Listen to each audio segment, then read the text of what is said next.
아주 공평하게 14가지는 시간이 우리에게 가져다 주는 아주 긍정적이고 기막힌 선물들이, 좋은 것들이 14가지가 있고, 나머지 14가지는 우리들에게 부정적인 것들을 가져다 주는, 시간을 통하여 우리들에게 부정적인 것을 가져다 주는 내용들로 이렇게 교차로 이어져 가는 것을 보게 됩니다. 우리가 먼저 우리들에게 좋은 것, 긍정적인 선물이 뭡니까? 시간은 우리에게 생명을 제공하고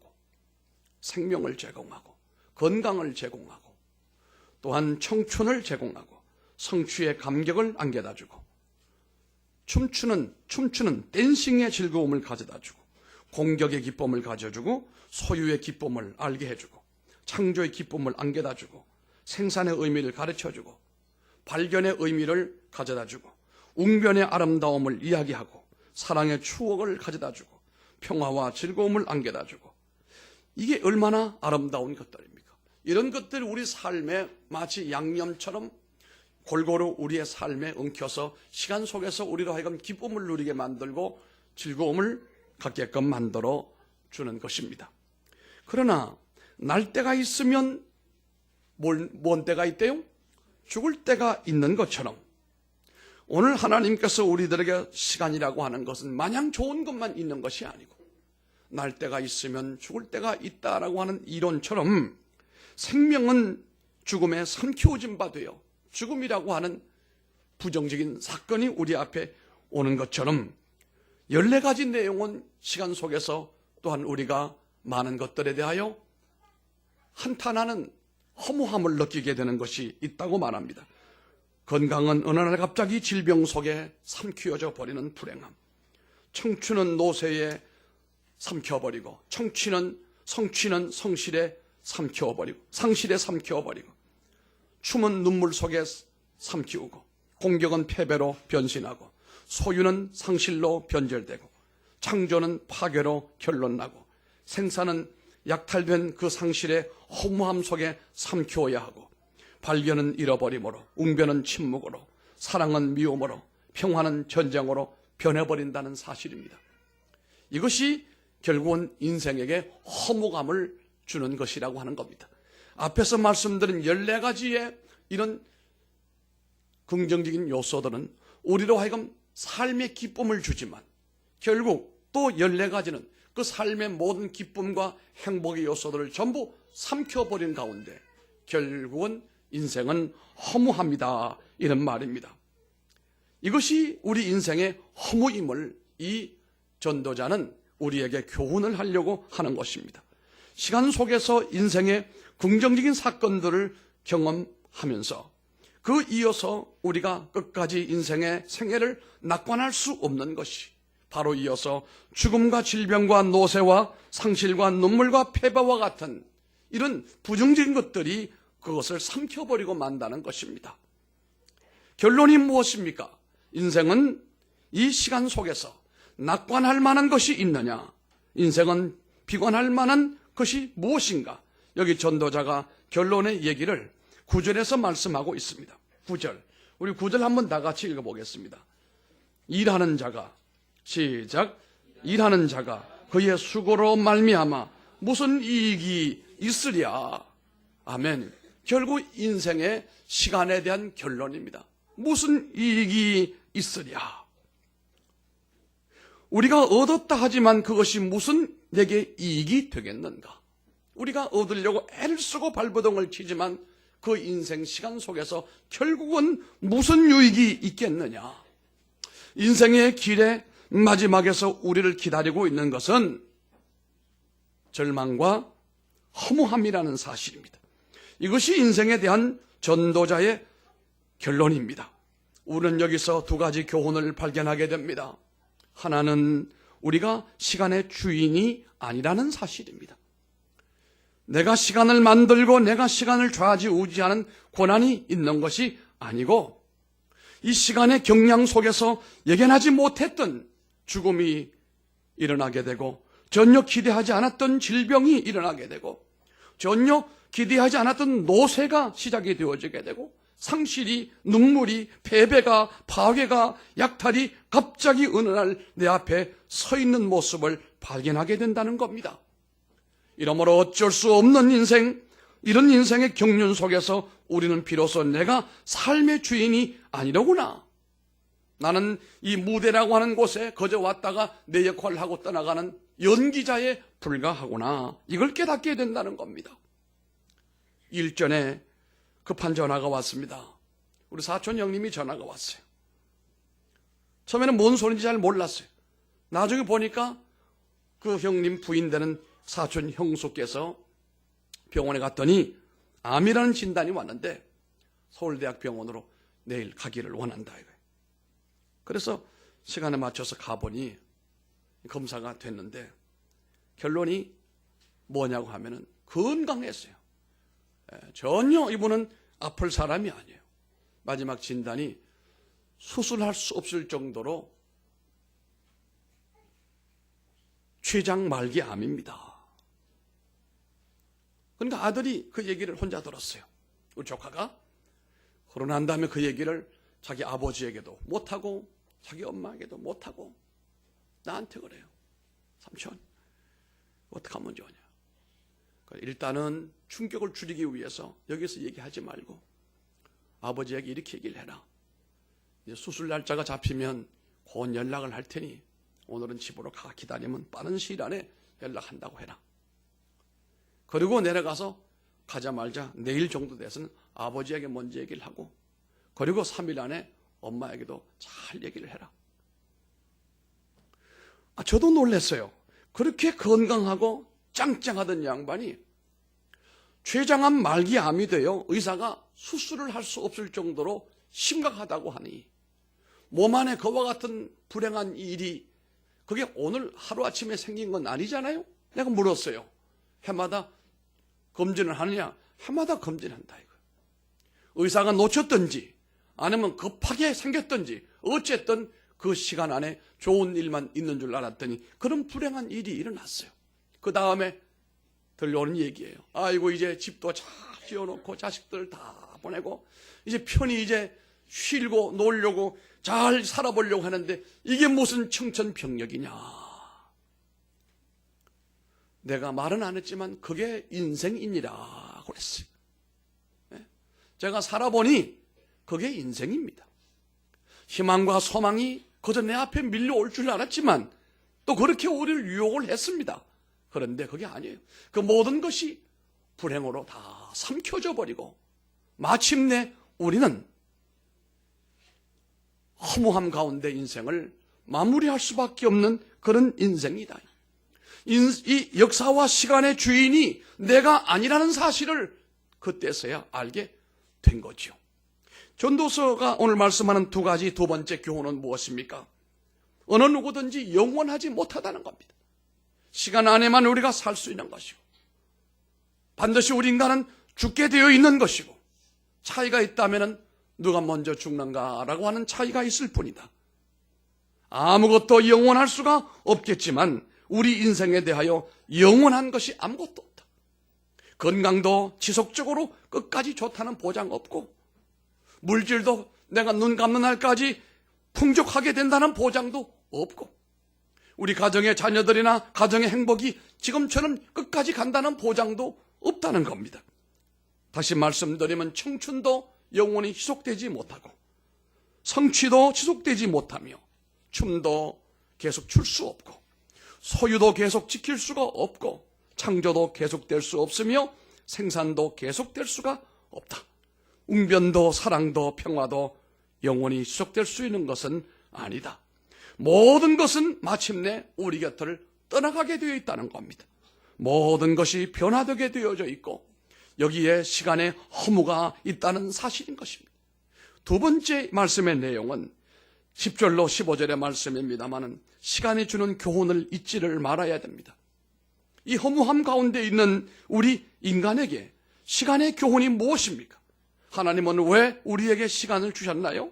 시간이 우리에게 가르쳐주는 교훈은 무엇입니까? 저는 여기서 시간이 주는 교훈을 4가지로 간단하게 정리를 해보려고 합니다. 첫째는 시간은 우리에게 공평한 분배를 제공하신 것입니다. 사실 따지고 보면은 시간은 하나님이 디자인하신 거잖아요.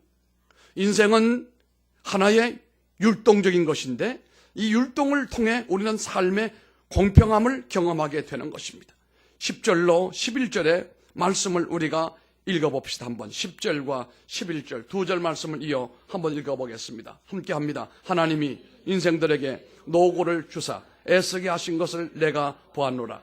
하나님이 모든 것을 지으시되 때를 따라 아름답게 하셨고 또 사람들에게는 영원을 사모하는 마음을 주셨느니라.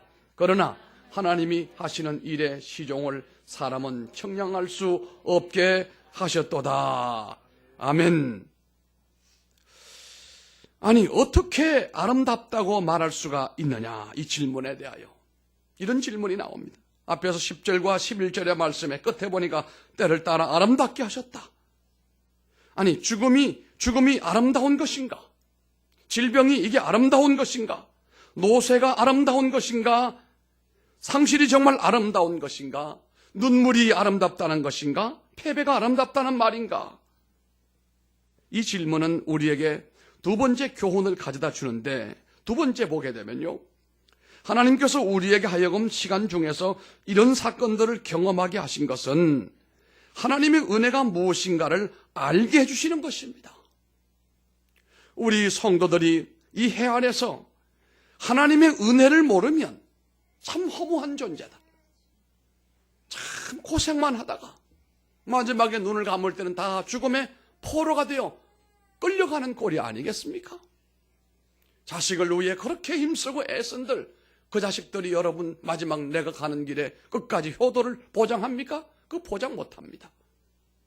그렇게 사랑했던 모든 사랑도 물거품이 되어지게 되고 해 아래에서 모든 것이 실패로 끝나갈 그 무렵에 우리가 하나님의 은혜라고 하는 것이 없다면 해 아래 수고하는 것이 고생뿐이고 아무런 낙이 없다는 사실이, 우리가 하나님을 통해서 주시는 위로와 소망과 은혜 없다면 인간만큼 불행한 존재가 없다는 사실입니다. 인간 외에는 모든 동물이든 식물들에게 영을 주신 법은 없습니다. 정신은 주셨어요. 이걸 가리켜 각혼이라고도 말합니다만 유일하게 우리 인간에게만 이 몸과 정신과 영을 주심으로써 만물의 영장이 되고 만물을 다스리고 하나님의 치리하는 일의 대리자가 된 것 아니겠습니까? 그런데 그 피조물인 우리들에게 하나님의 은혜와 하나님의 사랑이 없다면 죽으라고 고생만 하고 끝난단 말이에요. 그것도 지각이 없거나 지식이 없거나 영이 없으면 몰라도 이 스마트한 지능을 가지고 있는 우리 인간이 마지막 결론이 인생이 패배로 끝난다면, 허무함으로 끝난다면 이거 얼마나 불행한 일이겠느냐. 그래서 전도자가 하는 말이 그겁니다. 해 아래 모든 것이 수고로움으로 끝날지언정 하나님의 은혜 안에 살게 되면, 하나님의 은혜 안에 누리게 되면 그 속에서 하나님의 복을 받는다는 그런 말씀입니다. 모든 것의 의미가 달라지게 된다, 이런 말씀입니다. 생각해 보시기 바랍니다. 우리의 건강이 계속된다면 누가 건강을 주신 하나님의 은혜를 감사할 수 있겠습니까? 원래 저도 감기가 와가지고 아직도 완전하지 못해요. 이번 감기는 꼬리가 긴 감기 같아요. 갈 때가 됐는데도 안 가고, 아침에 내가 빨리 가라 감기야, 떠나가라, 예수 이름으로 명하노니 떠나가라고 그랬어. 얼마나 꼬리가 긴지 몰라요. 떠나간 줄 알았는데 보니까 또 아직 남아있고. 우리가 말이죠, 건강하면 하나님을 찾지 않아요. 이렇게 약할 때 병들고 감기 들고 권고할 때 주여 도와주시기 원합니다. 감기에 사람이 이렇게 헬렐레한 존재가 되다니 이게 뭔 꼴이 이런 꼴이 있느냐. 주여 내게 힘을 주시기 원합니다. 내 몸이 병들고 권고하고 연약해질 때 하나님을 기억하잖아요. 그래서 병원 선교가 된다는 얘기예요. 이 땅에 선교사들이 처음 왔을 때 아렌 선교사가 왜 세브란스 병원을 지었어요? 왜 세브란스라고 하는 사람이 클리브랜드에 세브란스라는 사람이 자기 돈을, 자기 재산을 팔아가지고 지금 연세대학 세브란스 병원을 왜 지었겠어요? 한국에 선교사 나간 언더우드 아펜젤러가 자기 고국에 돌아가서 한국에 나가서 병원을 짓고 고아원을 짓고 학교를 지어보니 전도가 너무 잘 된다 이 말. 병 고치고 영혼의 구원을 얻는다. 그러니까 선교 헌금을 막 낸 거예요. 팡팡 낸 거예요. 아펜젤러가 특히 감리교 선교사로서 연세대학에 저 모교의 병원을 만들면서 여러 순회하면서 선교 보고했을 때 많은 거부들이 돈을 많이 헌금을 했어요. 그게 세브란스 병원의 모체가 된 거다 이 말입니다. 병 들었을 때 사람이 하나님을 알게 됩니다. 병 들었을 때 전도가 잘 된다 이 말입니다. 어느 날 갑자기 건강을 잃어버리고 나서 건강 그렇게 소중한 것을 몰랐구나. 하나님 건강 주신 것에 대하여 감사합니다. 이렇게 될 거 아니겠습니까?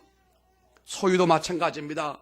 내가 가지고 있는 그 소유를 어느 날 갑자기 잃어버리거나 빼앗기게 되면 평소에 주신 것에 대하여 하나님 앞에 감사하게 된다는 겁니다. 삶의 변화와 삶의 역동의 변화가 일어날 때 그가 참 인간의 한계성을 깨닫게 되어지게 되고 그때가 복음 전도의 절호의 기회다 이 말입니다. 나라와 이 민족도 마찬가지입니다. 그래서 편안할 때는 복음 전도가 잘 안 됩니다. 뭔가 변화와 역동과 불안과 초조와 이런 일들이 뒤섞여 일어날 때 이 전도가 잘 된다는 겁니다.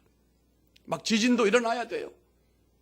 미국의 캘리포니아에 지진이 일어났어요. 그랬더니 캘리포니아 지진 일어나고 난 다음에 고속도로가 끊어졌습니다. 하수도가 파괴되고 파이프가 터져서 난리가 났습니다. 불이 막 가스가 불이 붙었습니다. 그 다음 주일날 교회에 사람들이 앉을 자리가 없게 어떤 목사님이 기도해서 하나님 가끔 지진도 허락해 주시기를 원합니다. 그게 저주가 아닌 것이 그런 어려움을 통하여 하나님을 찾는 거예요. 온몸이 병들고 고통스러워도 그걸 모르는 사람이 있는가 하면 사람이 겸손해지고 하나님 앞에 무릎을 꿇고 오늘 우리가 불렀던 찬송대로 천부여 의지 없어 주께로 갑니다. 이게 올드링 사인이라는 노래 아닙니까? 이 스코틀랜드 사람들이 불렀던 노래인데 우리는 꼭 해가지고 새해가 올 때 이 노래 민요를 불렀거든요. 근데 이게 교회에서는 이게 회개 찬송, 하나님 앞에 예배를 나갈 때 불렀던 이 찬송곡으로 쓰여졌습니다. 이게 이러므로 인하여 우리의 청춘도 말입니다. 28 청춘도 그대로 유지되면 얼마나 좋겠어요. 고령자도 많습니다만 대표적으로 이윤영 집사님도 28 청춘이 있었던가요? 얘기해보세요. 있었어요? 없었어요? 그 지금 어디 갔습니까? 멀리 가버렸어요.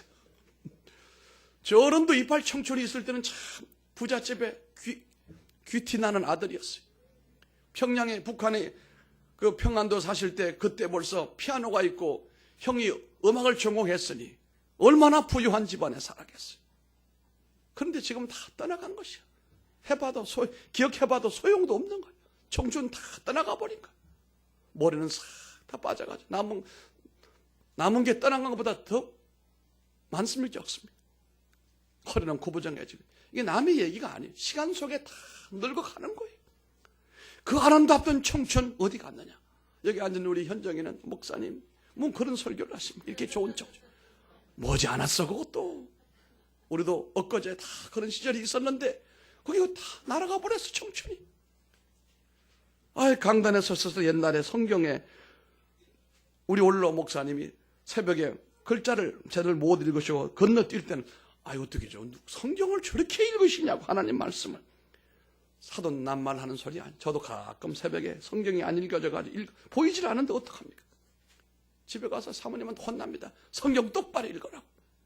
속으로 누가 똑바로 읽기 싫어서 내가 못 읽느냐. 안 보이는 걸 어떡하느냐. 눈도 흐릿해지게 되고 말이에요. 자세도 어느 날 누가 말해. 목사님 똑바로 서보세요. 섰어 내가. 이렇게 서란 말이에요. 그러니까 이러고 있는 거예요. 거부정해가지고. 시력 떨어지죠. 머리 빠지죠. 그뿐인가요? 다 치매기 시초가 와가지고 깜빡이가 왜 이렇게 심해? 어떤 데는 전화가 왔어요. 목사님 어떻게 도착했습니까? 뭐요? 오늘 만나자고 하지 않았습니까? 깜빡이 잊어먹었어요. 아이고, 목사님 죄송합니다. 오늘 내가 깜빡이 했습니다. 이게 점점 더 하는 걸 보니까 청춘도 자꾸 멀리 떠나가는 것이. 그런데 말입니다. 우리가 청춘을 상실하고 난 다음에 비로소 청춘의 계절을 주신 하나님의 은혜에 감사하게 되어지게 되고, 거기에 몰랐더라면 모르잖아요. 여기 13절의 교훈입니다. 13절 한번 다 같이 읽어보겠습니다. 13절, 사람마다 먹고 마시는 것과 수고함으로 낙을 누리는 그것이 하나님의 선물인 줄도 또한 알았도다. 아멘. 이게 선물이었어요. 청춘도 선물이었고, 생명도 선물이었고, 건강도 선물이었고, 성취함도 선물이었고, 춤추는 것도 하나님의 선물이었고, 하나님께서 인생의 부정적인 면을 보여주시고 깨닫게 해주셨다는 사실입니다. 죽음 앞에서 우리는 생명의 은혜를 감사할 수 있습니다. 질병 앞에서 우리는 건강 주신 하나님의 은혜를 감사하게 되는 것입니다. 늙음, 노쇠 앞에서 우리는 아직 내게 청춘을 주신 하나님 앞에 감사하게 되는 것입니다. 눈물을 흘리면서 춤을 출 수 있는 한 시간을 주셨던 것을 하나님 앞에서 감사하게 되는 겁니다. 아무 소리도 할 수 없는 침묵을 경험하면서 우리는 말할 수 있었던 그것에 대하여 하나님 앞에 감사하는 것입니다. 시간은 시간 속에 일어나는 모든 사건을 통해서 하나님의 은혜가 무엇인지 우리에게 가르쳐주고 있는 것이었습니다. 세 번째는, 하나님은 시간을 통해서 우리로 하여금 영원을 사모하게 하신다고 했어요. 우리는 다 떠나가게 됩니다. 시간 지나게 되면 우리의 역할 끝나면 다 이 무대 위에서 사라지게 되는 것입니다. 다 잃어버리게 되는 것입니다. 다 놓쳐버리고 말 것입니다. 모든 것이 사라집니다. 그러면 이 허무한 시간 속에서 하나님이 우리를 살게 하신 이유가 도무지 무엇인가 이 말입니다. 그것은 허무라는 시간 속에서 우리는 영원히 어디에 있는가를 물을 수 있게 되어 있기 때문입니다. 이 짤막한 시간의 허무 속에서 우리는 영원을 사모하는 마음을 갖게 되었어요. 천국을 사모하는 마음을 갖게 되었어요. 인간 외에는 그 누구도 피조물도 영원을 사모하는 마음은 없습니다. 그래서 11절의 교훈을 읽어보겠습니다. 11절 다 같이 읽어보겠습니다. 하나님이 모든 것을 지으시되 때를 따라 아름답게 하셨고 또 사람들에게는 영원을 사모하는 마음을 주셨느니라. 그러나 하나님이 하시는 일의 시종을 사람으로 청량할 수 없게 하셨도다. 아멘. 또 사람에게 영원을 사모하는 마음을 주셨다. 이렇게 말했습니다. 또 넷째는, 하나님은 시간을 통해서 내 생명의 주인인 사실을 깨닫게끔 해주시는 겁니다. 이것이 허무한 시간 속에서, 일상 속에서 이 모든 사건들을 경험하게 하신 하나님의 이유가 14절에 있거든요. 14절에. 왜 이렇게 허무함을 깨닫게 하시는가? 14절 또 읽습니다. 하나님께서 행하시는 모든 것은 영원히 있을 것이라. 그 위에 더할 수도 없고 그것에서 덜할 수도 없나니 하나님이 이같이 행하시는 사람들이 그의 앞에서 경외하게 하려 하심인 줄을 내가 알았도다. 아멘. 깨달았어요. 이렇게 허무하게 하신 것은 마지막 결론의 말씀이 무엇입니까?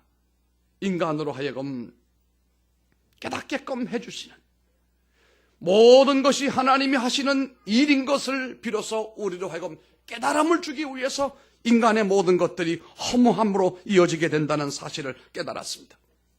마지막 세 번째 결론입니다. 시간에 대한 심판이 있음을 우리에게 가르쳐주고 있습니다. 여러분, 시간은 창조물입니다. 창조물은 주님이 이 땅에 재림하시게 되면 시간은 아무리 롤렉스 시간이어도 다 없어지게 되는 것입니다. 창조된 것은 다 없어지게 되는 것입니다. 없어지면 뭐가 됩니까? 영원만 이어지게 되는 거죠. 시간은 결국 이 시간을 살아왔던 우리의 삶의 자세를 심판하게 되는데요. 시간이 다 끝나가게 되는 날, 하나님이 내게 맡겨주신 이 시간을 어떻게 관리했는가를 따라서 우리가 아버지 앞에서 심판을 받게 된다는 겁니다. 이 무대 위에 내가 어떤 역할을 했는지에 대하여 우리 하나님 앞에 심판을 받게 된다, 이 말입니다. 한 해가 지나게 되면은 영화 배우들 자기들끼리 시상식을 하는 단체가 몇 군데 있습니다. 아주 이쁘게 차려입고 나와서 시상을 하고 상을 받습니다. 누가 더 연기를 잘했는가 이겁니다. 그런데 하늘나라에서는요, 우리가 하나님으로부터 시간 속에서 자기 역할을 어떻게 했는가에 따른 상급은 그보다 더 화려하고 더 아름답게 우리에게 하나님께서 면류관으로 씌워주시는 그날이 온다는 사실을 아시기 바랍니다. 만약에 그 시간을 하나님 앞에서 제대로 관리하지 못하거나 무대 위의 역할을 제대로 못한 사람에게는 거기에 맞는 벌도 따라오게 된다는 겁니다. 우리 어릴 때 많이 설교를 들었어요. 예수를 믿어도 하나님 앞에 영광 돌리지 못하는 인생은 개털모자 쓴다. 지옥은 면했는지 몰라도 천국에 다 면류관 쓰고 있는데 개털모자 쓰고 아랫목에 앉아있는데 그러면 되겠느냐? 어릴 때이지만 감동을 많이 받았어요. 저와 여러분, 우리 모두는 시간의 청지기들입니다. 짤막한 순간이지만 하나님께로부터 시간을 할애를 받았어요. 여러분, 이런 사건을 생각해 보시기 바랍니다. 어떤 사람이 어느 날 이상한 전화 한 통을 받습니다. 이 전화는 은행에서 온 전화예요. 당신 앞으로 어떤 사람이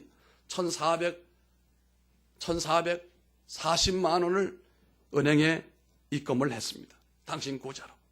얼마예요? 1440만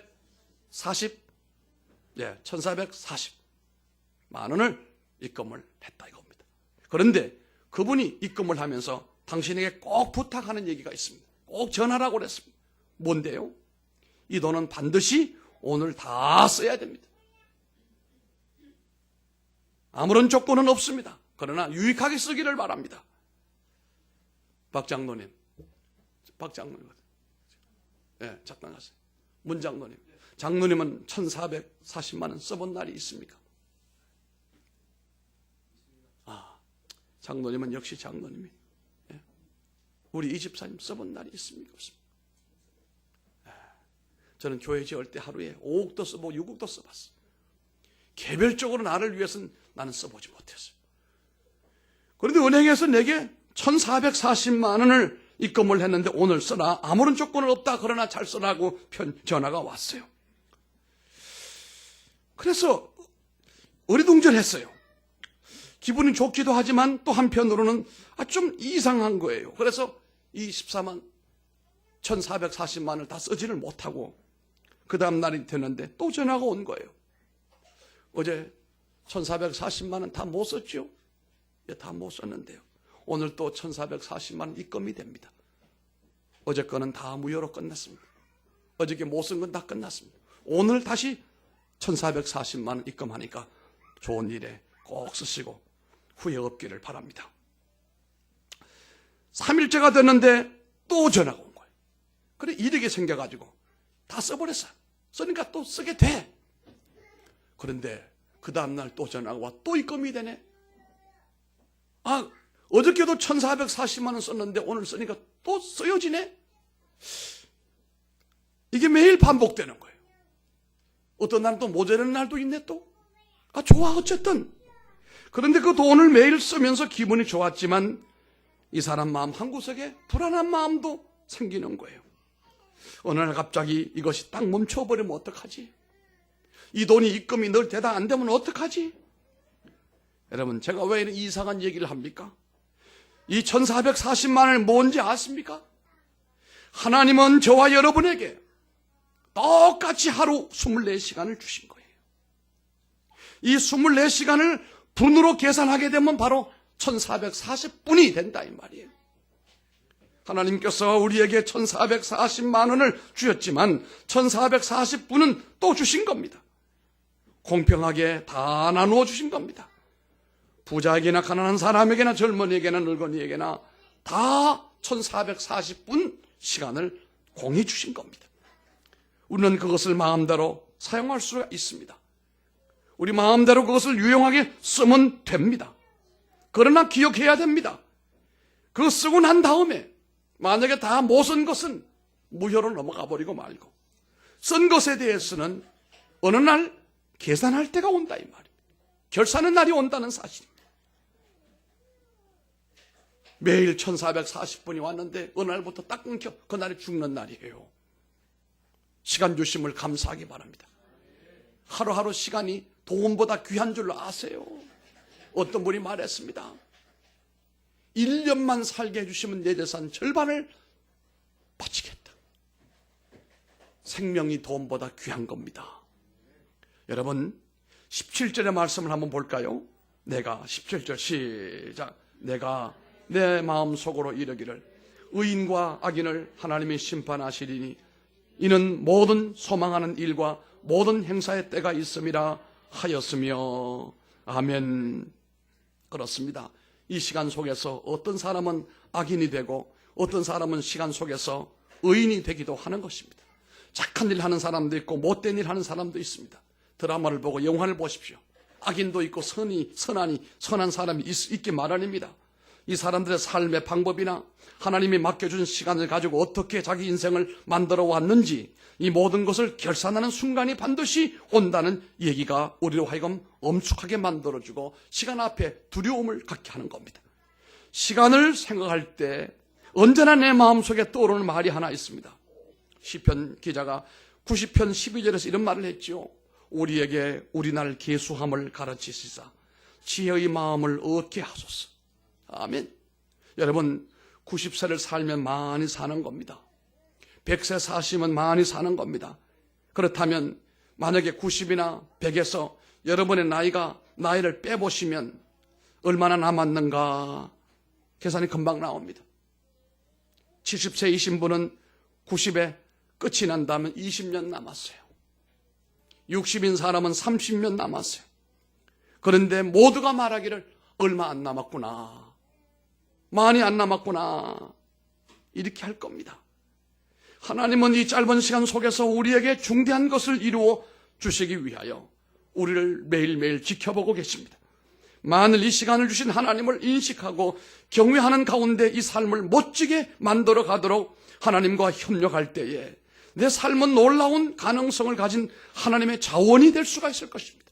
그분의 의를 이루는 도구가 될 줄로 믿습니다. 그런 의미에서 시간이라고 하는 것은 놀라운 하나님의 자원입니다.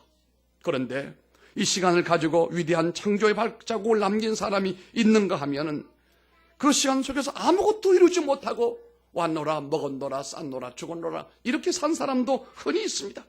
그런데 바울 사도는 우리에게 이렇게 말씀합니다. 세월을 아껴라. 따라합시다. 세월을 아껴라. 이 아껴라라고 하는 영어 성경 가운데 나오는 이 아껴라라고 하는 말이 뭔지 알아요? 구속이라는 말이에요. 우리를 죄 중에서 구원하시고 구속하셨다라고 하는 것처럼 시간을 아껴라는 말은 놓치지 말고 잃어버리지 말고 구원시키는 것처럼 붙들어서 효율적으로 아름답게 감격적으로 살아가라 이런 뜻이라 이 말입니다. 시간을 아끼십시다. 위대한 창조주 하나님의 그 은혜 아래서 여러분의 시간이 남들이 사는 10년이 여러분의 100년 같은 1000년 같은 의미 있고 가치 있는 시간 되기를 바랍니다. 그것은 오직 예수 그리스도를 믿음으로 말미암아 그 은혜로 살아가는 삶의 발자국이 그러하다 이 말씀입니다. 요한 웨슬레는 말입니다. 하루를 5분 간격으로 나누어서 하루 타임 스케줄을 만들었다는 겁니다. 5분 간격으로. 하루를 5분 간격으로 계획을 세운단 말입니다. 그는 1분도 헛되이 보내지 않기 위하여 발버둥을 치고 순간순간 하나님의 영광으로 쓰임받기를 원했다는 얘기입니다. 그랬더니 그의 삶의 위대한 발자국을 오늘 우리들에게도 남긴 것이 우연이 아니다. 내일 일은 아무도 모릅니다. 그렇습니다. 아무도 내일 일을 알 수가 없습니다. 내일은 우리의 것이 아닙니다. 날마다 주어져 있는 24시간 더 이상 내 시간이 아닌 내 인생의 마지막이 될 수도 있을는지 모릅니다.